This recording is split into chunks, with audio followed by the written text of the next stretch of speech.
Hello, hello, hello, hello, hello. Just making sure everything's good to go for this stream, and then we will get absolutely started immediately on what we're going to talk about. So maybe you tell by the title, but we're definitely going to talk about Andrew Tate, Nick Fuentes, that guy Clavicular. I think you went to a club in Miami. They played some certain type of music. We're going to have a conversation about that. Maybe Jew hatred, maybe anti-Semitism, maybe the idea of conservatism, how young men are doing, what the streaming culture is like, sort of rage bait culture. And so, yes, I have a dip in, so you will see me spitting in a cup. That is part of my streaming. I don't know, habit, I guess. I don't know, whatever it is. But, anyways, if this is your first time on my stream, welcome. My name is Aaron Mashbitz. I host a podcast called Something for Everybody. Mostly what I talk about is mindset, mental health, and personal development. But I also deeply care about young men and the culture and things of that nature. So, saw this Brett Cooper video where she's reacting to Andrew Tate and all them going to the club. So, I'm going to use her video as a way to spark some thoughts in myself, and we'll just fucking talk about it and see how it goes and where it goes and what comes up and all that good stuff. So, yeah, let's get started. We'll play the video right away. Here we go. I feel like reacting to things on the internet, which I have done for 4 years straight at this point, it used to be more fun. It used to be free and freewheeling. And now every day when I sit behind this microphone, I'm constantly worried about offending people on my own side, on my own political side, not saying the right thing. I'm just over it. Can things not just be funny anymore? Can we not just touch some grass and laugh at things without it being the end of the world? Can I not just be entertained by things that go on the internet? Because what happened in Miami this weekend with all of the Manosphere streamers? You certainly can, Brett Cooper. You're allowed to be entertained by literally whatever you want. But we live in a culture where you put stuff on the internet, and that stuff that goes on the internet is allowed to be criticized, laughed at, scrutinized, ridiculed. That's the whole deal with putting stuff on a public platform. And you should know better than anyone, as someone who has, 1 million followers or subscribers on YouTube, has been doing this for a while, and all you do is react to pop culture. And so you can find anything you want to be entertaining. There were some parts of this whole Andrew Tate going to the Miami club thing very entertaining and very performative and super lame at the same time. And we'll get into it, but you can find whatever you want entertaining. A lot of people view now streaming, like these people that stream all day, as their reality television, and most of it is fucking bullshit. Most of it is fake. Most of it's not real. I've never met any of these gentlemen in real life, so I have literally no idea how they act. I can only judge them on how they portray themselves online and what I think might be going on underneath. But I guess the whole point of the internet is for it to be entertaining and educational. These guys are less educational and more just like rage baity entertainment bullshit. But that's pretty much what Brett Cooper is too. She's a reaction channel. She gives her commentary on most things. She is a conservative, so she leans in that direction. But she's also had some pretty horrible takes recently, so we'll see how she responds to this. But she's allowed to, think anything's funny. That's the whole point. That was my reality TV. All right, now you might be able to tell by the sound of my voice, but we had the plague this week. Very few things brought me more genuine wheezing laughter than this collection of streamers taking Nick Fuentes to a club in Miami. And do not worry, everyone is already busy condemning it. Now, before we get into what happened and all of the responses, make sure that you like this video and subscribe to the channel if you are not already. And of course, if you want to stay up to date on all of the things we are doing on the channel and every new episode, make sure to ring that notification bell. Yeah, thanks, Brett Cooper. Do the same thing for my channel or wherever you're watching this right now. Subscribe, follow, all that good stuff. Thanks. Cheers. Appreciate it, Brett Cooper.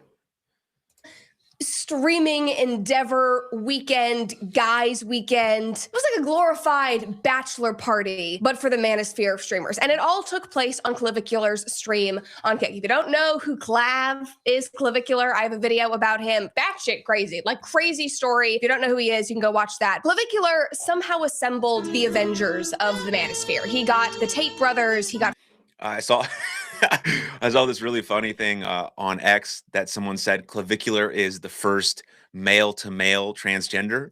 I thought that was fucking hilarious. I don't know much about Clav or Clavicular. I know he's like 20 years old, and He does something called looks maxing, which I also don't know what that means. I assume just it means maximizing your looks, but someone said he's the first male to male transgender, and I thought that was fucking hilarious. So, anyways, let's continue. Fresh and fit. He got Sneeko, he got Nick Fuentes, and a gaggle of women that you would expect to see on the Whatever podcast. He got them all together in Miami. And if that sounds like a fever dream to you, it basically is. Imagine me having a fever, watching all of this transpire. I thought I was hallucinating. They started this whole night, this like guys' weekend, Saturday night at a pregame at this mansion that I think was provided by one of Andrew Tate's friends. This was all of them walking in the door. Like this whole thing was being filmed. Thanks to Restore, prime time is back. This is my time. I didn't want to be bold any longer. The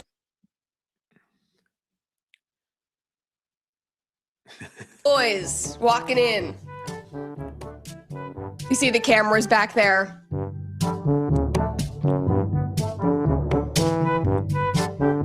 They're on the water.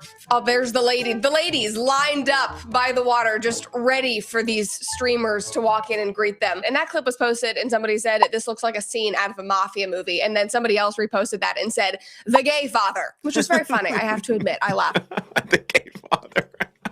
Dude, some people do have just absolute winners for comments. I mean, Brett Cooper's previous show is called The Comment Section, which is like the best shit is found in the comment section. Also, some of the worst stuff and most heinous stuff is also found in the comment section. But the gay father is hilarious. Yeah, anyways, let's continue. A lot. One of the comments said, I can never forget the famous line from that movie. You come to me on the day of my alpha male child's Hitler clubbing night. I literally, when I read that this morning, I laughed so hard that snot came out of my nose. That's about where we're at right now. The whole first part of this streaming weekend at this pregame, it was like Clavicular, like being the new kid on the block, the new manosphere protege trying to prove himself to everyone, meeting his manosphere sages. There's this moment where he tries to sound cool. He's like rizzing up, flirting with this girl. And he literally straight up just tells her that he does meth. Just watch. When I get drunk, I get retarded. So, yeah, but I usually don't drink. Oh, what do you do? Meth, Oh, straight to the point. you know? Apparently, this is the dude who's 20 years old who sells online courses to guys on how to pick up chicks. And this is him talking to some chicks saying he gets quote unquote retarded when he gets drunk and does meth. It's like not the vibe that most women are looking for. And definitely not the way to attract like a good quality woman. So I'm not sure what courses he's selling, but after watching that, maybe don't buy them. Maybe it's all just a grift and it's all fucking pretend and bullshit. You guys ever do meth? No, Clavicular. Normal people do not do meth. All of the other older guys, they're giving him advice like how to date or not date women. Yeah, I don't take bitches to dinner. I never. Ever. Yeah, ever. Yeah, babe. I don't know if there's like a thought going through his head. I bet there's obviously, I think I saw the longer bit of that where that the guy's name is Justin, I want to say, says, I don't take quote unquote bitches to dinner. That's gay. Going out with a girl is awesome. Having dinner with a woman is awesome. Meeting for example, for me personally, I'm married. My wife is the best thing that ever happened to me. We also have a 4-month-old son. And so I think that is awesome, right? That's like the pinnacle of like my existence is being a husband and a leader and a provider in my family and also raising my son to be the absolute best man that he can possibly be. And hearing a guy who thinks he's like a quote unquote alpha male say that he doesn't take bitches out to dinner is the lamest and gayest thing I've heard in a while. Like that's how you create connection in relationships and longevity and partnership. And that's how you get a woman to support you and appreciate you and root you on in your dreams and bring peace to your life. Like those are the qualities that you want. And so him giving really lame advice to a 20-year-old who's still like figuring himself out as of course he is, because he's the first male to male transgender. Of course, he's still figuring it out. But like weird advice. It doesn't make any sense for someone who probably just wants to be single and a bachelor his whole life, because that's the vibe. That's not a vibe. That's nothing. That's loneliness. That's insecurity. And that's like peak projection. I think it is. And so, anyways, let's continue. It's been good so far. like, I don't take bitches to dinner. And he's like, oh, yeah, definitely not. What? What is going on? The only dinner a woman will ever go to with me is when I'm meeting other men. But like a one-on-one dinner with a girl is a mistake and a waste of fucking time and money. 3 hours of fucking Right. garbage. How are these not two over-the-top caricatures that you see in like a weird comedy movie? These are not the lead characters. These are the odd supporting characters that are written so over the top to just like elevate the rest of the comedy. That is this scene right now. This is what we're watching. There's another moment where the same. Yeah, it's certainly a caricature. They're a caricature of what they think men are supposed to be. I mean, I'm a big WWE fan.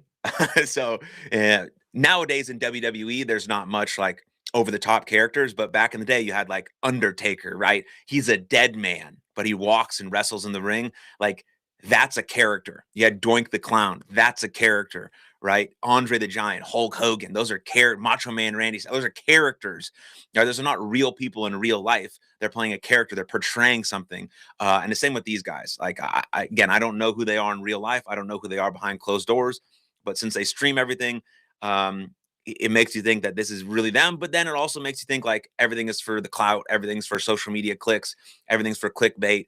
Everything's to do this and do that and make sure you grab people's attention. And obviously it's grabbing our attention because we're talking about it and everyone, in this kind of space is talking about it. But it is certainly a caricature of masculinity or being a man, not like a real, actual, genuine version of it, because the real men are not doing this shit. The real men are like fit dads on Instagram who are working out and raising kids and responsibility. And the real men are like Jocko Willink and Sean Ryan and Dr. Jordan Peterson and Chris Williamson and things of that nature, where they're like preaching discipline. Discipline's not flashy. Discipline doesn't get a lot of clicks, but discipline equals freedom, right? Responsibility, having a family, maturing, right? Those are the things that are not flashy. Those are not sexy to talk about, but those are the real things that are going to make you a great person in this world. Because I think what being a man is about is being of service to other people, not only thinking about myself, me. Everything's about me, what I want. No, being a great man is you're of service to other people. You build things, you build community, you build relationships, you build stronger things. That's what being a man is all about, not, whatever the fuck that they're doing or thinking about. They're like what they think is. It's a caricature. It's a joke. So maybe I'm like Brett Cooper. Maybe we just got to laugh about it. Straight up, just laugh about it because that's what it is. It's a joke. Same guy and Tristan Tate were telling Clavicular to not get invested in hoes, which you think, okay, maybe that's some good advice, don't get invested in hoes. But then they also say this. I DM them, think they ain't gonna come with me. Those side chicks aren't yours. Oh, those are hoes. They don't belong to you. Don't put a flag on them. Don't claim them. They're for the streets. So I still fuck them.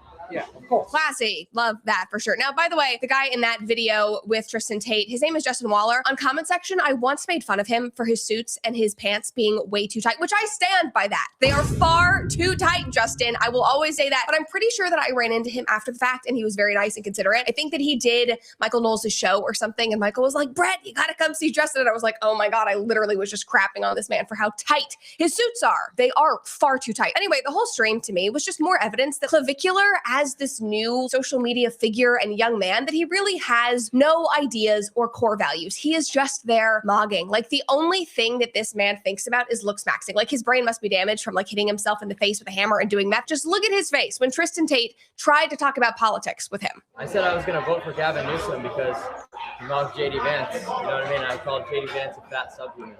I heard that, and I would advise you that you're wrong. However, you're an American, and I'm an American, so I don't tell other Americans who to vote for. I never have. You vote for whoever you like. But if Gavin Newsom's running against JD Vance, I will be voting for JD Vance, and that's my vote. And you can do it with yours. Now, the reason why this clip is so funny to me is because This just seems like this whole night out seems like an initiation. This is why young men need an initiation, need a ritual, need some sort of community, need I don't know, religion, whatever the case may be, is so that we can be initiated into society and actually learn what it means to be a man, to be a provider, a protector, to be a warrior poet. Because other than that, especially nowadays, young men are going to fall into the trap of listening to these guys, and they're going to think this is the way. They're going to buy their fucking courses online, which teach them absolutely nothing. Because these guys just want you to stay single. Because if you stay single, you still need their courses. these red pill manosphere guys are the same sort of vibe as like OF chicks, right? They all just want you to keep spending money on the things they produce. And so they're going to keep spilling, bad advice about this and that. And it's like, that's why young men need like a real initiation, a real course, a real guide, real role model. Scott Galloway talks about this all the time, who's another great role model for young men. It's like you see a young man's life dramatically decrease when he loses one male role model. So men need role models, and we're finding them online. And so it just sort of depends on what sphere you fall into. Like if you get into the Scott Galloway, Tim Ferriss, Jocko Willink, Jordan Peterson thing, you're probably going to be better off. If you fall into this type of trap with all the flash and absolutely no substance, it's going to lead you down the wrong direction. Eventually you're going to realize that this is not the right path, and it's not leading to fulfillment, or the things you want in your life are actually your dreams coming true. They're just feeding you garbage, so you keep buying their courses over and over and over and over and over again, because their goal is to make money, not actually help you or young men in general.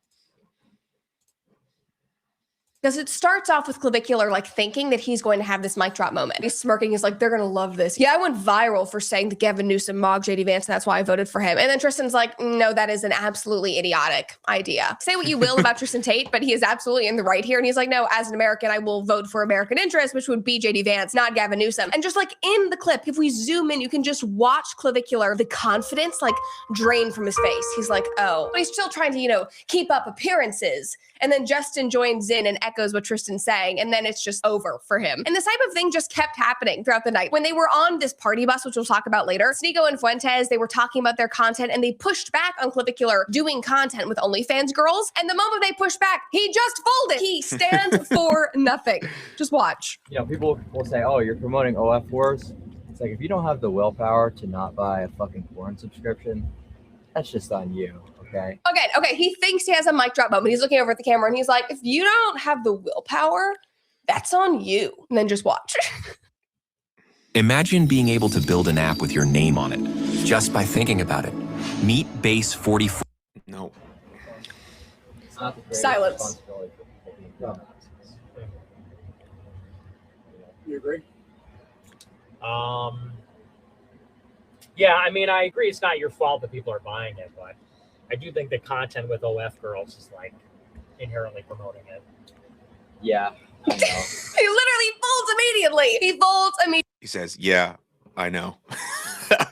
Immediately. Nick is like, yeah, I'm not going to be on camera saying that that's a good thing. And Clavicular, after having this mic drop moment, smirking at the camera, mogging, mewing, whatever he's doing, he's immediately like, yeah. But I mean, on top of that, Nick Fuentes doesn't like girls. Nick Fuentes doesn't like anyone. He's on record pretty much hating everyone, hates black people, hates gays, hates Jews, on record saying that he loves Joseph Stalin. But for some reason, people in the conservative party want to prop Nick Fuentes up as some sort of like hero or, leader of young men. It's like, I don't know, some people say when they watch Nick Fuentes' streams that he's very entertaining. He has a lot of charisma, and maybe that's true. I've never watched him and don't plan on it. But I've seen some of the stuff he said. It's well documented online.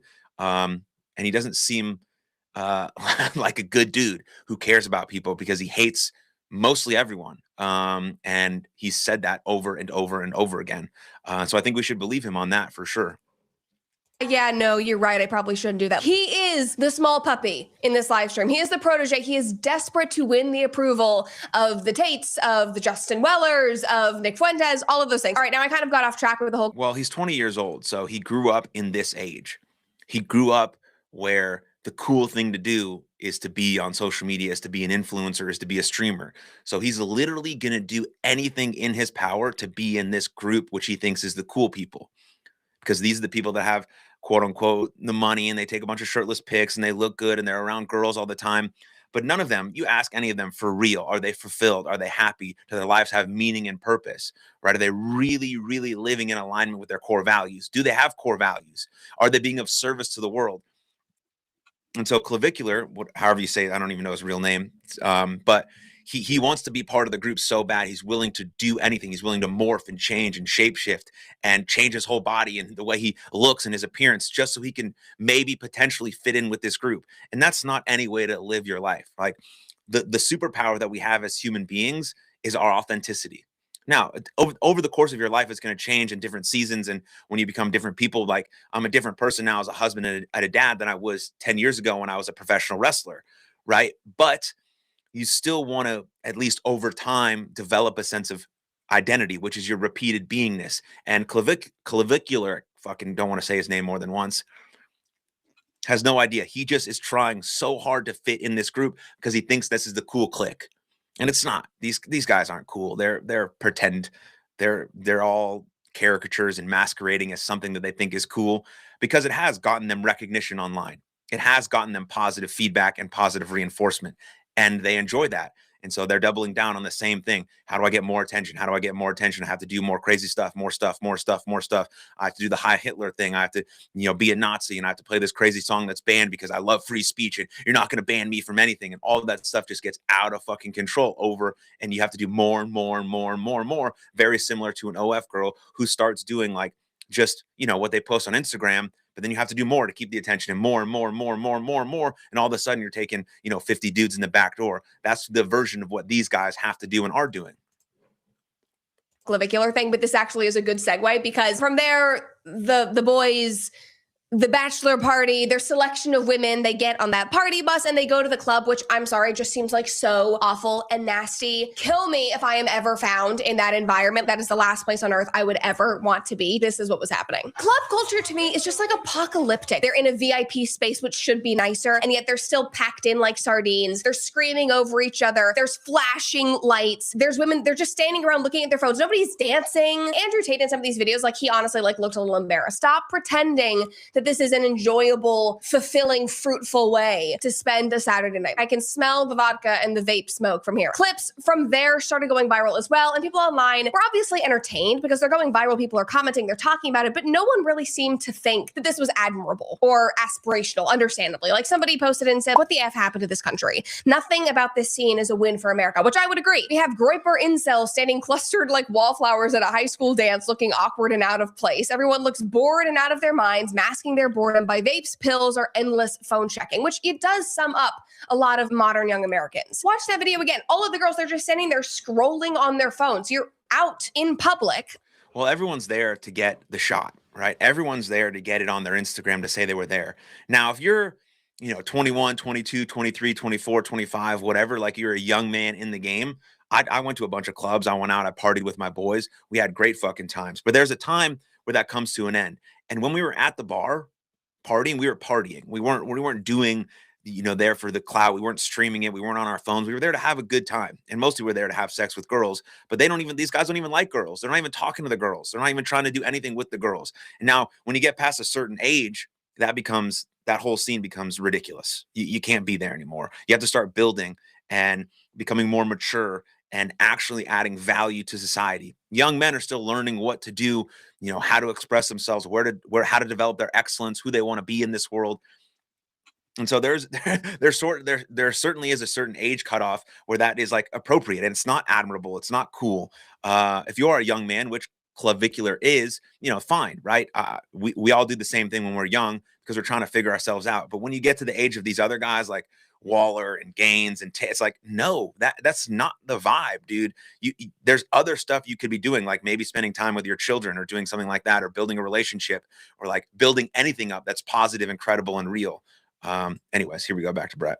Apparently socializing, and yet you're standing in this loud, obnoxious, disgusting, sticky floor environment, literally just scrolling on X, scrolling through your DM, seeing who liked your selfie in your like half naked dress. It's just gross. And the commenters agreed, even in regards to like the men being there. This guy said, no substance, all ego and facade. All of those people need a camera with all eyes on me, but when it comes down to being authentic, he said, I don't know, I feel like Sneaky is the only one that seems authentic. Andrew Tate is such a goober. I wonder if Andrew Tate would be offended by somebody calling him a goober. It's not even like an aggressive critique. It's just like, you're a goober, sir. And this reminds me of The Rock. The Rock used to call people goofs. You goof. That's what it reminds me of. They're definitely goobers, and they're goofs, and they're posers, and they're pretending to like have a good time, that this is like cool. They're pretending to like be cool, that this is like aspirational when it's not. That's not the vibe. Anyway, so far Brett Cooper's got some good takes. I'm appreciating this video she's putting out.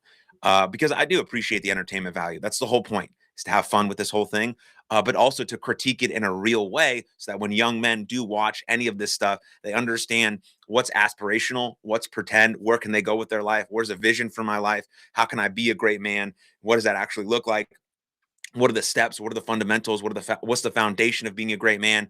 And then if we make fun of this stuff, you can condemn and critique. That's all fine as well, right? Of course we want to do that, especially when they get to the sort of the Nazi part of the whole thing. But the more important part is like, what are we telling young men? Because young men need our help right now. Men are 4 times men are dying by suicide 4 times the rate of women right now. They need our help. And this is not helping them. This is not a pathway forward. This is not a vision for your future. This is not aspirational. This is not what we need in our society. We need great men to be great leaders. And none of these men are great leaders that are actually building up society in any way possible that's going to leave it better than they found it. Funny thing is, like, the one person who stood out in the stream was Nicholas J. Fuentes because he looked so out of place in that environment. Somebody commented and said, weirdly enough, Nick being kind of awkward and clearly not wanting to be there makes him the only one who comes off decent there. The rest of the guys are supposed to be these red-pilled rebels, but they clearly desperately want to be involved in the douchiest aspects of club culture, which is true. You're like, yeah, Nick doesn't want to be there because he doesn't like women. That's why he doesn't want to be there. It's not his vibe because he doesn't like chicks, which is totally cool. But he's also on record saying that he hates gay people, which, kind of tracks. What up, Rob? How you doing, man? Thanks for joining the stream. Let's go.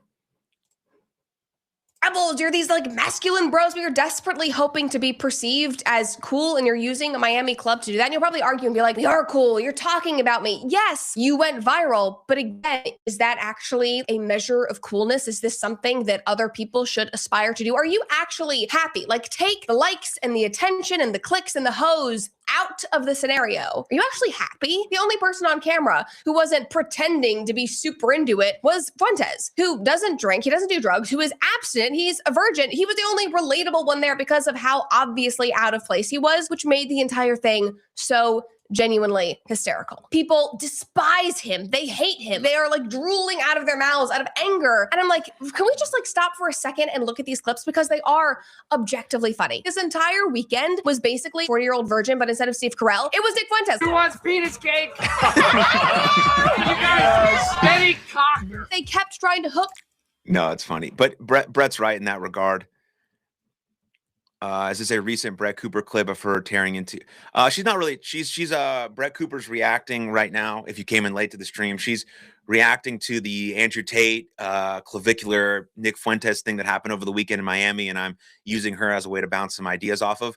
But she's talking about Fuentes, looking like visibly sort of disgusted and upset by being in the club and being around girls because he doesn't like girls, but he also doesn't drink and doesn't do drugs, and that's admirable. But most of the stuff that Fuentes says is not admirable. He's on record saying a lot of really horrible stuff about blacks and gays and Jews and all that stuff. And so I don't know why Brett Cooper keeps like hyping him up as like some sort of paragon of virtue. None of these guys are paragons of virtue. None of these guys portray any real virtues that you want to actually emulate or have in your real life. And of course, they're not happy. If people are happy, they don't do any of this stuff. But our culture is about virality. It's about who can go viral, because every piece of content that you consume was literally made that day or 24 hours before, and it's ever turning, and you got to maintain that sort of top level. It's like Logan Paul and Jake Paul talk about this all the time. You have to keep coming out with new stuff over and over and over and over every single day. You got to get the news cycle as it comes. And that's just not a way to live. It's not a way to live. And it's also not a way to build yourself up and become a man and explore your interests and develop a set of excellence and tools that can be used in the real world to build things and grow things. At least that's just what I think. But yeah, outside of the Fuentes sort of affection she has, Brett Cooper's has some good takes so far. Nick up with the ladies, and he just kept resisting. Watch this clip. Now you can generate video in Descript. Create and use generative media directly in your edit with no fuss. Yo, Nick, I'm gonna bring some girls over for you. I'm good. He's like standing there with his Red Bull, not drinking, and he's like, please don't. Like, I really do not want that. Please don't. I am good. This guy posted and said, yo, Nick, I'm gonna bring some ran through bitches over. Absolutely not. Would you prefer a male companion? Now, funnily and very par for the course, the usual attacks immediately started flowing. The clip went viral and people started calling Nick a loser. And it actually seemed very coordinated. Like Harry Sisson posted and said, it's hilarious how all of these MAGA groypers claim to be alpha males. And then when it's time to talk to a woman, they completely fold. Fuentes said, please don't, I'm good, LMAO. And then Dean Withers, who I'm sure you guys have seen on TikTok and YouTube, he basically copied Harry Sisson's post word for word and said, it's so funny how it's always the self-proclaimed alpha males that fold the moment they have to talk to a woman. Stay in the basement, bro. I'm sorry, gentlemen, but maybe, just maybe, Nick Fuentes does not want to be like Harry and get into a sexting scandal. You guys might have forgotten about that Harry had a little situation after getting... I mean, okay. One, let's see, we got the comment here. Fuentes suffers from the same mental illness his family does. He is a pathological liar and grifts millions off of his young white audience. One thing has to be clear. Anyone who calls himself an alpha male is not an alpha male. Look at a UFC fighter, right? There's a UFC fighter who's a legit badass. Does that UFC fighter go around telling everyone he's a badass? No. Most UFC fighters are the most calm, cool, collected individuals until it's time to actually fight in the cage. They don't go around saying, I'm an alpha, I'm an alpha, I'm an alpha. It's absurd behavior. If you're in a group of dudes and the dude comes over to the group to try to integrate himself in the group and he tells everyone how much of a badass he is, nobody wants him in that group. That's weird. That's a weird thing. So I also don't think, to be charitable to Nick Fuentes, I also don't think he's ever called himself an alpha male. And him saying, no, I'm good, is totally like normal in a club. If I'm in a club and I don't want to have some of these girls that attend a club, maybe I'm there by chance, or maybe I got forced by my friends, or whatever the sort of the situation is. Most of the girls that are in the club are not, girls that you want to be around. They're not girls that you're potentially attracted to or see as a long-term partner. So saying, no, I'm good doesn't mean anything. Now, do I think Fuentes might be gay? Yes. But that's a different conversation than a dude in the bar who's sure of himself saying, no, thank you, I'm good. Please, I don't want to speak to these people. Now, those are two different things, and they're conflating both of them. But again, no one who's an alpha male, quote unquote, calls themselves an alpha male. What they do is everything's based on actions, right? I train jujitsu, and the best people in jujitsu are the black belts. They don't go around telling everyone how tough they are. They're calm, they're cool, collected. They train and they lead by action. They lead by monitoring, that's really. No, not monitoring, modeling. Excuse me. That's what I think about when I'm trying to raise my son. Is like, okay, how do I line up my words and my actions? How do I treat my wife? How do I treat the waitress? How do I treat the random person? How do I treat the grocery store clerk?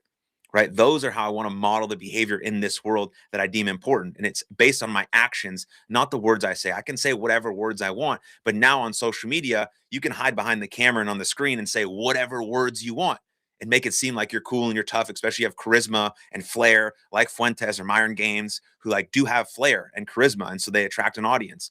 But are they leading this stuff in their real life? Are they modeling that behavior in a real way? Is their identity lined up with those things? Most likely not. And is this fulfilling for them? No, it's not.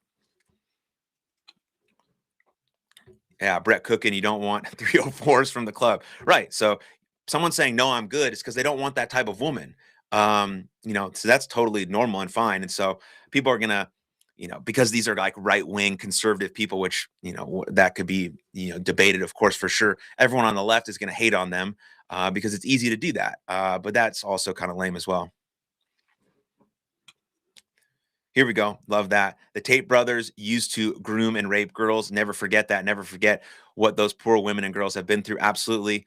Yeah, I mean, that's another very, very, very, very, very, very important point about the Tate brothers, is that there's video evidence of them beating girls and grooming and being pimps and all these types of things that are not, again, what real, true masculine men do. Real men protect and provide. They protect the innocent.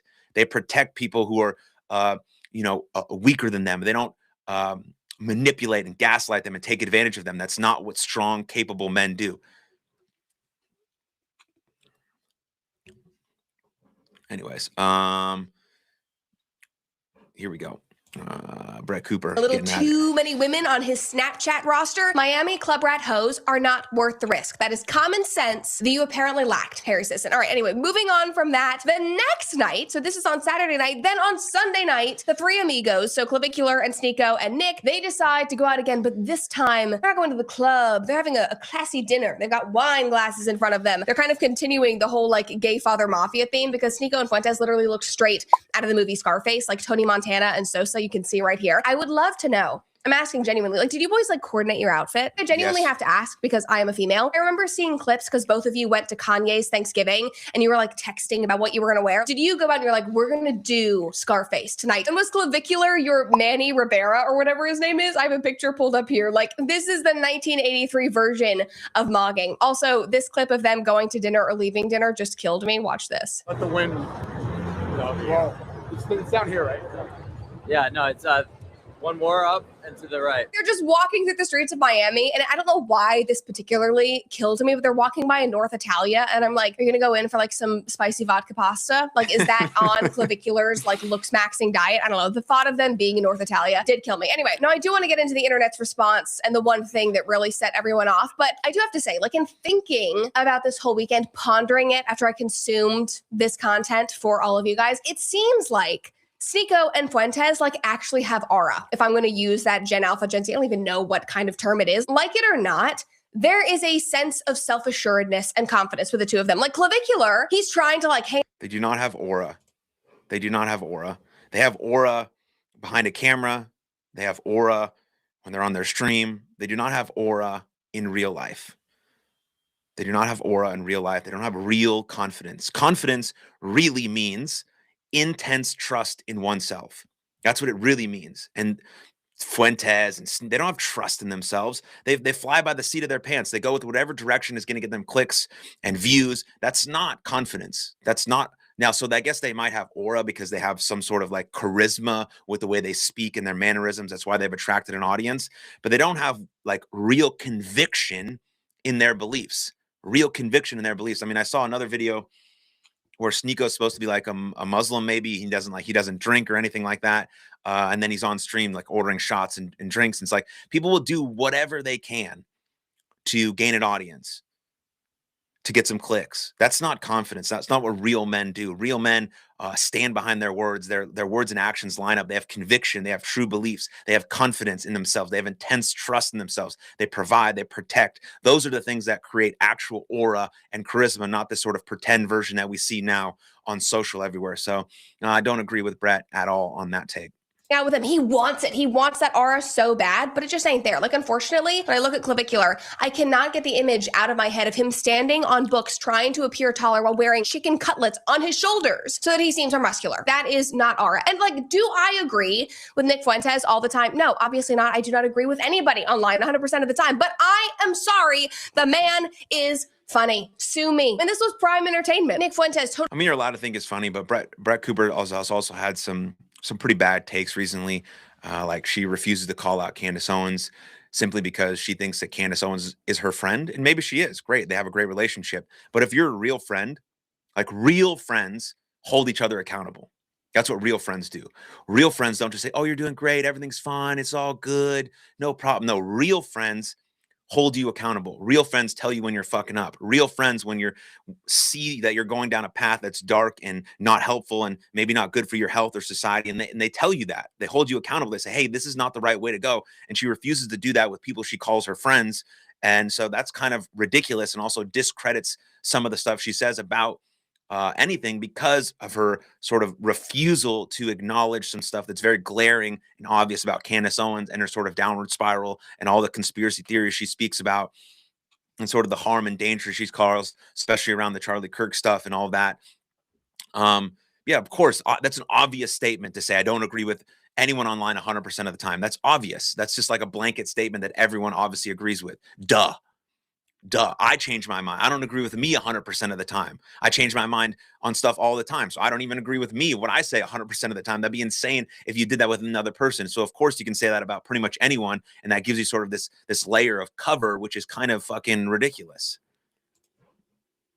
sober, wearing a tie, standing in the back of a Miami club was freaking hilarious. And everyone else in that group, like, I'm sorry, like, I don't care, not really relevant to me. They are pushing 40 years old. Their suits are too tight. You need to go home. Go home, get in your pajamas and take your creatine. Just kidding, gentlemen. Creatine is for women, and it is definitely something that you should be adding into your routine. Creatine by Brickhouse Nutrition is made with pure creatine and patented ingredients that reshape your body so that you good sleep after burning all of that fat and feeling so amazing. And I have the perfect mattress for you with Helix. no, so as you Brett. guys know, with It's a having 20-minute played video. We didn't last need all week, I this spent a stuff. lot of time in. It is also the most very straight to your door. Helix also offers the Happy with Helix guarantee, including easy returns at sleep.com/Brett for 27% off. Again, that is helixsleep.com/Brett for 27% off. Make sure that you enter our show name after checkout so that they know we sent you. Again, that is helixsleep.com/Brett. All right, now back to the story. I've already said This whole thing about the ads in a 20-minute video fucking pisses me off. It's like you're making a ton of money off YouTube AdSense. What do you need the 2 sponsors for in a 20-minute video? Maybe in a 10-minute video, you only have 1 ad, but it's kind of ridiculous. Anyways, that's just a personal pet peeve. Also, if you're on the stream right now, please do subscribe wherever you're watching and check out my podcast, which is called Something for Everybody on all major podcast platforms. If you want to listen to that podcast or watch my YouTube channel, we don't have any ads. So please support viewer funded and viewer friendly potentially. I do curse a lot and have a dip in, but whatever. that I find Nick Fuentes funny, so let's just go ahead and cancel me even more here. Now, we're going to talk about the online response because obviously all of the No one's canceling you, Brett. No one's canceling you. No one wants to cancel anyone. That's cancellation is dumb. You're allowed to say whatever you want, but you're saying it again on a public platform, and so that really gives everyone the right to scrutinize you, to criticize you, and to call you out. No one wants you to be canceled. No one wants free speech to be taken away. Free speech is amazing. It is sort of the fundamental root of our society and how we live in a free democracy. But you can be 100% scrutinized for your opinions. That's the whole point. You're giving your opinion, and people are going to give their opinion on you as well. And Fuentes might be funny. Of course, there's something to that. Because he has a large audience. So and he does streams all the time. So of course he has to be engaging and funny and charismatic. Of course he is. Why wouldn't he? He wouldn't have an audience if he wasn't. If he was super fucking boring, no one would listen to him. Right? But that doesn't discredit the fact that he's said on record a bunch of terrible things that no one should be supporting, right or left.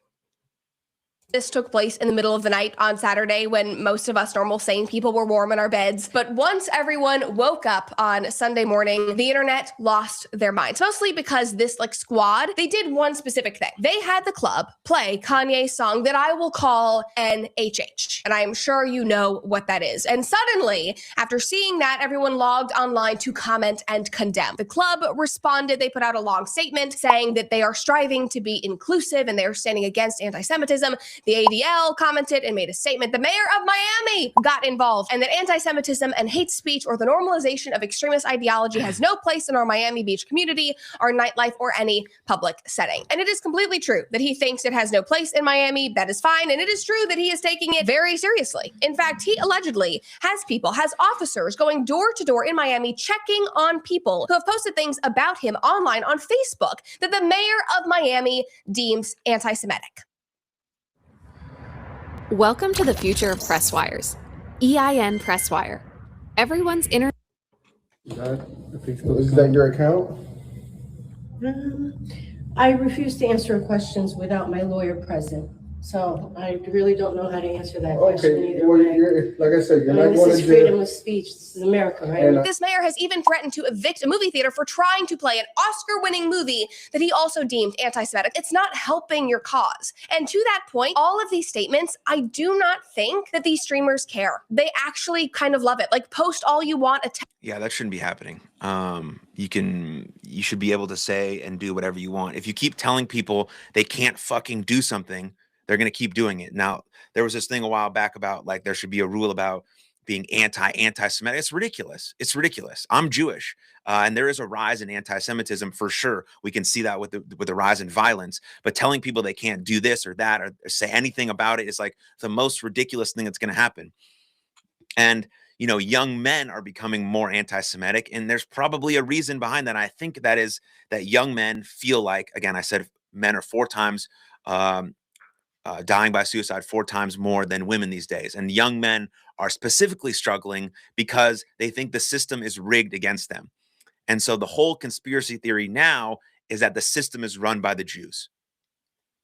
And so if you think the system is rigged against you and the system is run by the Jews, who are you going to hate? You're going to hate the Jews. Now, is that right? Of course not. It's a conspiracy theory. It doesn't work because real men and real advice to men who are trying to be better take accountability, take responsibility for their actions. If everything is about you being a victim and blaming everyone else for your situation, you're never going to get out of the situation that you're currently in. And so that's a potential theory for why there's sort of a rise in this anti-Semitism in the culture, is because, again, young men are struggling and they need our help and they need resources and they need better role models and they need better action plans and all these types of things. But they think the system is rigged against them. And so if the system is run by the Jews, again, what's the logical conclusion to that? Is that I'm going to hate the people who I think run the system. Now, is that true? Now, for that theory, yes, that's the sort of the through line to make that sort of connection. But of course, that's a conspiracy theory. It's a cabal. It's one of the oldest sort of Jew hatred tropes out there.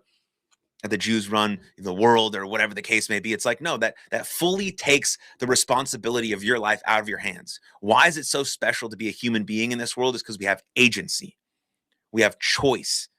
We have choice. We have the stimulus and the response, and we have the choice to respond and move forward and make the right daily actions and take responsibility for our life. That is the power. And if you give that power away, your life becomes nothing. You give all of your power away, then you're not in control of anything. Then you think someone is pulling the strings for you, and then you can hate that person and then move on. No, take your power back. Take the responsibility back. That's what young men need to be taught. They have responsibility and a duty and a service to provide this world, to make it better than they found it. And they can only do that by building themselves up physically, emotionally, spiritually, mentally. And they can only do that through the right role models, not watching these buffoons, these goobers, these goofs go around masquerading as fucking men. And so I think that's the rise in anti-Semitism, at least in the young men's space. Now, you could say it has something to do with Israel and the war in Gaza, and we're not going to really talk about that on this stream, because I'm more talking about young men and the sort of the logical conclusion as to why they think it's okay to hate Jews, because Jews run the system and the system is rigged. That's not true, because you're giving your power away. You're immediately becoming a victim in that moment right there. And once you do that, then you have no choice for your life. You can make the right choices every day. You can build your habits too small to fail. You can see your life change and evolve and grow over a year's time. It's not going to change by tomorrow, but you can take little tiny steps, like Dr. Jordan Peterson says. Put one sock away, clean your bloody room, make your fucking bed, take your responsibility back, have some accountability for your fucking actions. Don't blame everything else outside of you. And maybe the system is rigged against you. Maybe that you've been told since you were very young that your masculinity is toxic. That's a horrible thing to hear, but you're not toxic. You're a young man with capability and strength and power, and you're worthy and you're enough, and you can build something of yourself if you just try. If you give your best fucking effort to the best thing you can possibly do to become the best version of yourself in greatest service to the world. That's the vibe. And they play the Kanye West sort of Hitler song. What's so funny about it is, like, these guys playing the Hitler song, all these guys, Hitler would have killed all of them. And so it's kind of like a Queers for Palestine 2.0, because Queers for Palestine, right? It's like you can't be gay in Palestine or in Middle Eastern countries, you get killed. It's the same thing of like people who are really rooting for Hitler and doing the Nazi salute and playing his song as like tongue in cheek, right? It's like, oh, like we can do whatever we want, freedom of speech. We're going to play this band song because we're fucking cool and we care about freedom of speech. It's like, that's the definition of Queers for Palestine 2.0. And these guys are just a mockery of themselves. They're making fun of themselves as they think they're trying to be cool. It's fucking hilarious. But that's what I think about sort of the anti-Semitism thing, the logical conclusion to that. And also this whole group of guys, playing the song while they're in the van, doing the Heil Hitler fucking salute and all that shit. It's like, Hitler would have murdered you guys too, mate. So yeah, it's like, maybe outside of sides Fuentes, maybe the only one, and Clavicular, right? But like all these other dudes, the Tate brothers, Myron Gaines, all these people, it's like, nah, he didn't like you either. Queers for Palestine 2.0 is what you motherfuckers are. And it's hilarious to see that you think that's cool, that that's your vibe. And then you know, then when they get called out for it, like Gaines and Sneeko go online and say, you know, I'm Sneeko's like, I'm part Jewish, and you know, Myron's like, I got a Jewish producer and I don't hate Jews. You know, it's like, okay, well, what do you really fucking believe then? What's your actual value? What's your conviction? Because real men have conviction. They stand on something. They don't flip flop back and forth when they get called out for shit. Oh, I was just doing it because of whatever the, you know, I have a Jewish producer. I love Jews. I also love Hitler at the same time. Like, fuck off. It's so fucking embarrassing to see like men who pretend to be men not have any conviction in their beliefs, not stand on anything firm, not be of service to the world, not being, you know, protecting or providing or add any fucking value. They're just doing shit for clicks and for all this stuff. And it's funny that I'm saying this right now on this platform, also doing this for views as well. So I understand the hypocrisy in my own voice, but I'm a husband and I'm a father. And I have values and I try to live by those values and I stick behind my words, and I try to at least. And I try to line up my words and actions, whether I'm with my wife, with my son, coaching my baseball team, whatever the case may be, and these guys just don't do that. And so if you are a young man watching this and you want some actual role models, find better ones. Find a Jocko Willink, find a Sean Ryan, right? Find a Scott Galloway. Find someone who's actually building a life of value and being of service to other people and not solely living for clicks and for themselves, because that's not a way forward. That's not a way to live a great life, because we want to be the best version of ourselves in greatest service to the world. We want to leave the world a little bit better than when we found it. That's got to be the vibe. It has to be the vibe. Here we go. We have a few minutes left. Attempt to cancel them even more, they will only get bigger. I will give you an example. I'm thinking back to 2 years ago. I had never even heard Nick Fuentes' voice or seen clips from his show until the Daily Wire and Jeremy Boring used clips of him in the presentation that they gave all of us employees after they fired Candace, which is not proprietary information. Steven Crowder leaked that information recently, but I only heard from him. Like, I only saw clips because people were using him as this negative example. And the funny memes and the videos that are, you know, popping up on Instagram Reels and TikToks, they only started circulating and going viral the more that everyone freaked out about him. If Nick Fuentes is actually on this generational run, if my mom and my friends' moms are even seeing his videos and talking about him, he can thank the Streisand effect for pointing at him and going, don't watch, this is bad. Everyone's going to go look and see what is actually so bad and terrible. I mean, that's what I think about, you know, like it's the same thing when everyone called everyone a Nazi. You're a Nazi, you're a Nazi, you're a Nazi, you're a Nazi, you're a Nazi, you're a Nazi. Well, now they've taken it to the extreme and they're playing a Nazi-fueled song, right? It's the same thing when you call everyone an anti-Semite. That's just not true. Everyone is not an anti-Semite. People are allowed to be critical and have theories and opinions, and like the true words that have meaning, like real meaning behind it, should be for people who actually earn those words. Like, you really fucking hate Jews? Cool. You're an anti-Semite. You're really a Nazi? Great. You're a Nazi. We shouldn't just throw out these words because now they're sort of like badges of honor, right? People want to be called this stuff because it just fuels people on their side or in their group, and like, oh yeah, we're anti-Semites. We loved Hitler. Like, that's when you keep calling people that, they just embody that fucking trait. And so we should save these words for people who actually earn them. Like, over and over and over again, they earn the right to be called an anti-Semite or a Nazi, because not everyone is that. And it's fucking lame to keep throwing that word out, to use it for everyone and anything that you disagree with, without actually combating the ideas and having dialogue about it. You're just, boom, here, you're an anti-Semite. I don't want to deal with you anymore. That's lame. That's lame. And it's not the pathway forward to actually figure out what's best for our society and how we can move in the right direction, at least in my opinion.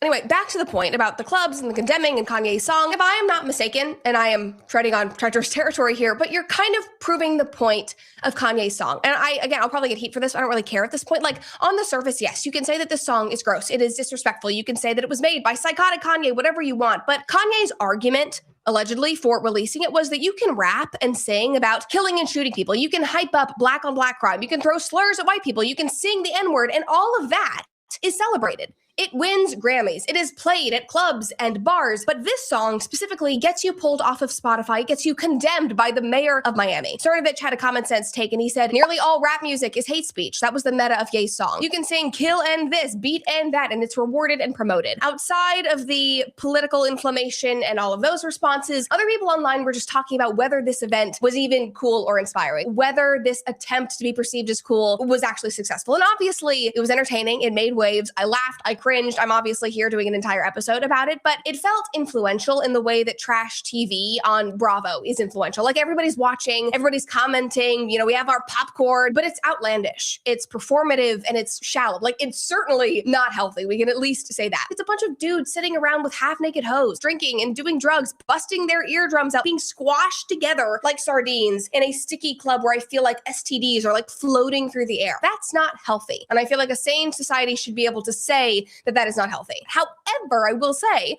it is entertaining. It's entertaining due to the cast of characters and the way they're interacting and the. Of course, it's entertaining. That's the whole point of the stream. It's the whole point of social media. Yeah, but it's not healthy. It's not aspirational. It's not admirational. It's not anything. But it did exactly what they wanted it to do: clicks, views, reactions. So they get more and more and more people going to their channel, watching their stuff, talking about them.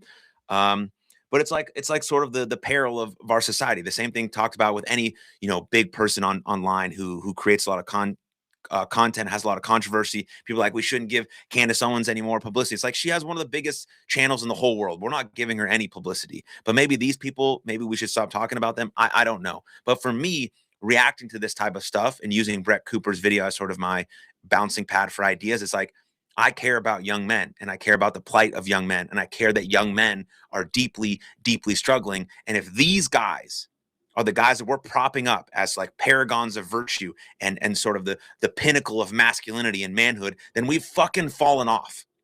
They're not. They're nothing. They're not doing anything that is productive and conducive to a flourishing society that makes the young men they're around any better.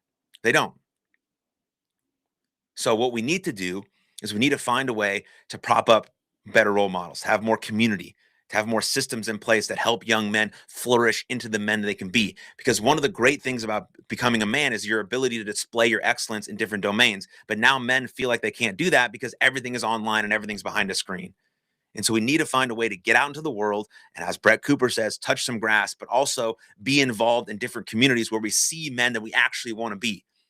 We don't see men where it's like this sort of masquerade caricature version of masculinity, which is all these guys bullshitting around, you know, not doing anything of service to anyone else, right? If it's always me, it can't be that way.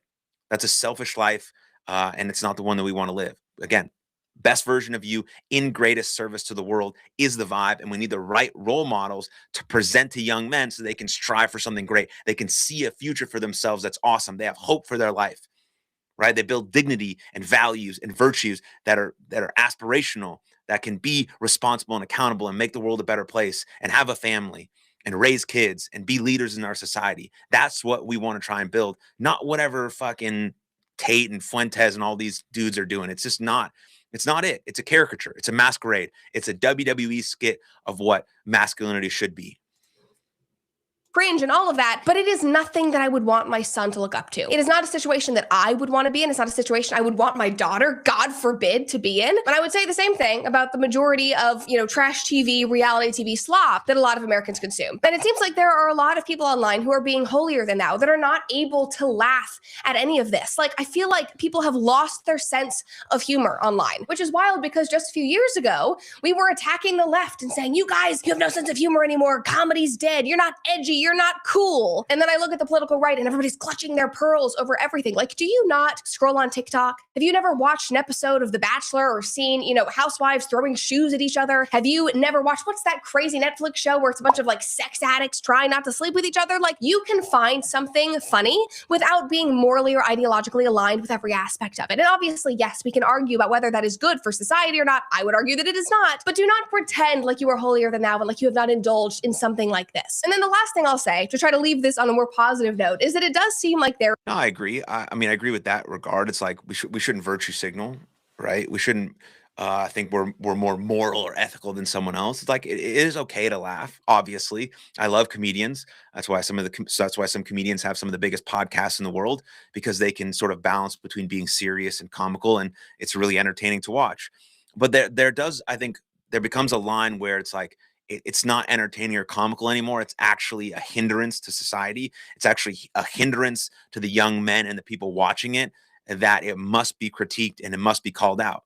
A reality TV is you know what, there's an argument that it could be harmless. It's not harmless, you know, whatever. I think all the dating shows on reality TV are another sort of downfall of our society that's created dating dynamics that are really challenging for people who want to date and are very lonely and all those types of things.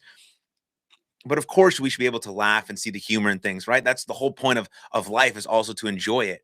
But there comes a point where we watch content and it's like has no value whatsoever, and it's actually a hindrance and harmful to society. Then should we still be laughing at it? Should it still be seen as comical? I don't know. That's sort of the sort of the potentially the debate. There's like a streamer war on my timeline right now, just like fighting for my attention, because on one hand, I'm seeing clips of Clavicular with a double D Miami baddie sitting on his lap, and then I'm seeing Kai Cenat, who looks so sweet and pure, and he has a new YouTube channel where he is reading out loud to try to better his vocabulary and his articulation. And he has Kai Cenat is that guy's awesome. That guy's awesome. I don't know much about him. I've only seen recently that he is trying to increase his vocabulary and his articulation. You listen to Dr. Jordan Peterson talk, and Dr. Jordan Peterson says, you want to become the most dangerous man you can possibly become and have it under voluntary control. That's really what he's talking about. Dangerous, he means competent. And one of the highest forms of being competent as a man is your ability to articulate. That's why I do a podcast. That's why I do a stream, to work on my articulation, to work on presenting my ideas.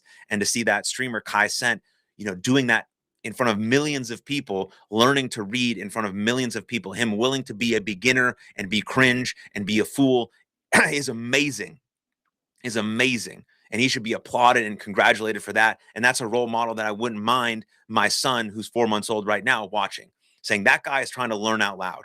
That guy is failing in public and he's learning out loud and he's trying to better himself. He's trying to improve himself, his vocabulary, his articulation, his reading skills. Those are things that are aspirational. Those are things that we should look at and say, damn, that's awesome. That guy's doing great work right there, using his platform to actually show people that you can get better, that you can improve, that you can start over. That's a vibe that I'm willing to talk about even more, because I think that's awesome. And that guy should be fucking celebrated for doing that in front of a huge audience, in front of the world, saying, I'm not good at this thing. I want to get better. I want to articulate my ideas more. So I'm going to read out loud for 20 minutes every day. Fuck yeah, that's awesome. millions of eyes on this new account where he's going to the gym and telling his audience how great he feels. He's committing himself to his new passion, which is this fashion line that he's creating. He's learning how to sew so that he can really understand everything from the ground up. I'm seeing iShowSpeed, who I definitely have made fun of in the past. He's the one that set off fireworks in his home, but he's basically becoming Gen Alpha's National Geographic as he tours Africa and is showing his audience a completely new world. And he actually seems interested and engaged in learning about history and culture. Now, obviously, one of those might be entertaining, might be more like reality TV, but the other is certainly better for our culture at large. Cool, Brett. Appreciate it. Nice work, Brett. I thought her takes were mostly pretty good. So that was interesting. I'm glad I used that video as a way to sort of bounce my ideas off of and use that as sort of a springboard to sort of react to what happened over the weekend with Tate and Fuentes and Clavicular and all those things that we just talked about. But yeah, if you're thinking about, I'll end on this. If you're thinking about habit change, right? I did a whole podcast episode. My podcast is called Something for Everybody on all major podcast platforms. Please check it out. My most recent solo episode is all about habits, and habits are really what dictate your life. If you want to see your future, look at what habits you do every single day. And you want to start with the 4 fundamentals of eating well, moving well, sleeping well, and thinking well. Those are your 4 fundamentals. We have to be brilliant at the basics, and that's how you build the structure and the foundation to grow from there. You have to be brilliant at the basics: eating well, moving well, sleeping well, and thinking well. If you want that Habits 101 class, it's kind of a master class from James Clear and BJ Fogg, and I took research from all the great habit places to really show you how to install and delete the habits that are going to change your life, because habits decide your future. And discipline is the starting point, but really underneath that is your systems, your routines, and your processes. And it starts with your foundation of eating well, moving well, sleeping well, and thinking well. So thank you for tuning in. That's my stream for tonight. So wherever you're watching this, please do follow, subscribe, and please do check out my podcast. It's called Something for Everybody on all major podcast platforms. And I'll see you when I see you. Cheers.